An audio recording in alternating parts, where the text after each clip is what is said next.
যতবার তুমি হাল ছাড়বে ততবার তুমি অন্যদের থেকে এক ধাপ পিছিয়ে পড়বে। আসসালামু আলাইকুম, আপনারা সবাই কেমন আছেন? আশা করি অনেক বেশি ভালো আছেন। আমি 4 মাসের একটা টার্গেট নিয়েছি। 4 মাসের মধ্যে সিলেবাস শেষ করব একবার। ডে 4 পর্যন্ত ভিডিও আপলোড করেছি, কিন্তু অনেকে বুক লিস্ট ও বিষয়ভিত্তিক সাবজেক্টের ভিডিও চেয়েছেন জন্য আর ভিডিও আপলোড করতে পারি নাই, কারণ একদিনে একটার বেশি ভিডিও আপলোড করা সম্ভব না, পড়াশোনার জন্য টাইম দিতে হয়। তো আজকে আলোচনা করব ডে 5 আমার কিভাবে কাটলো এবং টানা 4 ঘন্টা 40 মিনিট কিভাবে ক্লান্তি ছাড়াই ম্যাথ করলাম। প্রতিদিনের ভিডিও আপলোড না করতে পারলেও আমি ডেইলি পড়ে যাচ্ছি এই একই রুটিন মেনে। আমি প্রতিদিন 5টায় ঘুম থেকে ওঠার চেষ্টা করি।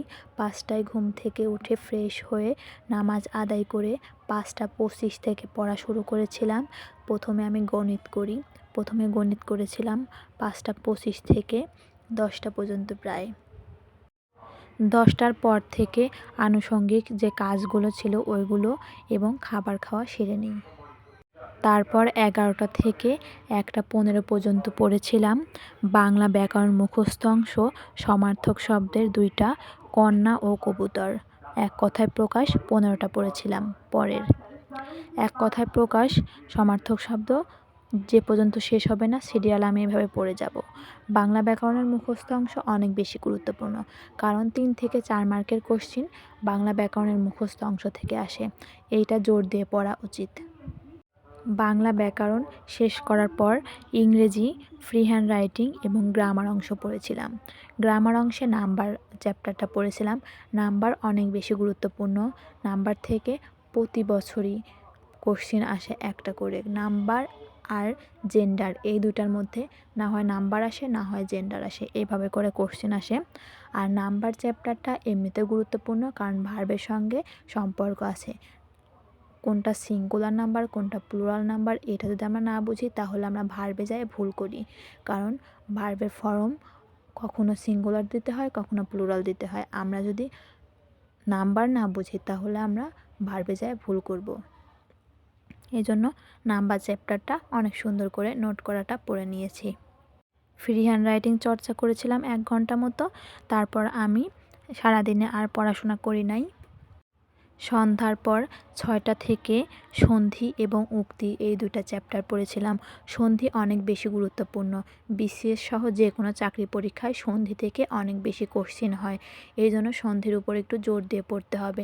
তবে সন্ধি যদি মুখস্থ বা অন্য কোনো টেকনিক ফলো করে তাহলে বেশিরভাগই ভুল হবে। সন্ধি যদি মিনিং বুঝে পড়া যায় তাহলে বেশি সহজে অ্যান্সার করা যায়। আর উক্তি চ্যাপ্টারটাও একটু হলেও গুরুত্বপূর্ণ, কারণ উক্তি থেকে 41তম বিসিএসে কোশ্চেন এসেছে।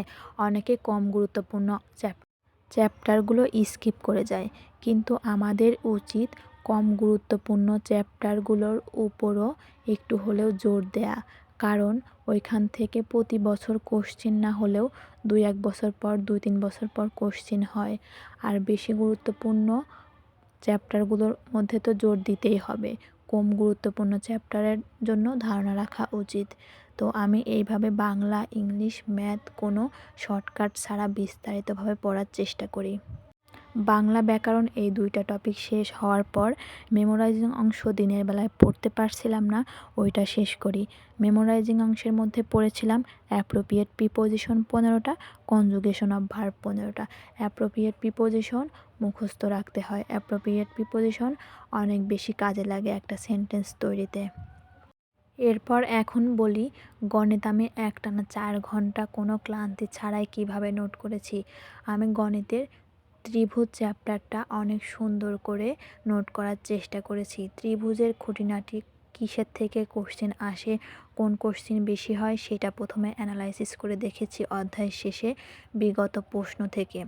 এরপর আমি ওই বিষয়ে অনেক সুন্দর করে নোট করে নেওয়ার চেষ্টা করেছি, কারণ এরপর আমি ওই গণিতের মোটা কোনো বইও পড়বো না, কোনো কিছু না, শুধু এই নোটগুলো পড়ার চেষ্টা করব। এই জন্য আমার অনেকটা টাইম লেগে গেছে, 4 ঘন্টা 40 মিনিটেরও বেশি সময় লেগেছে।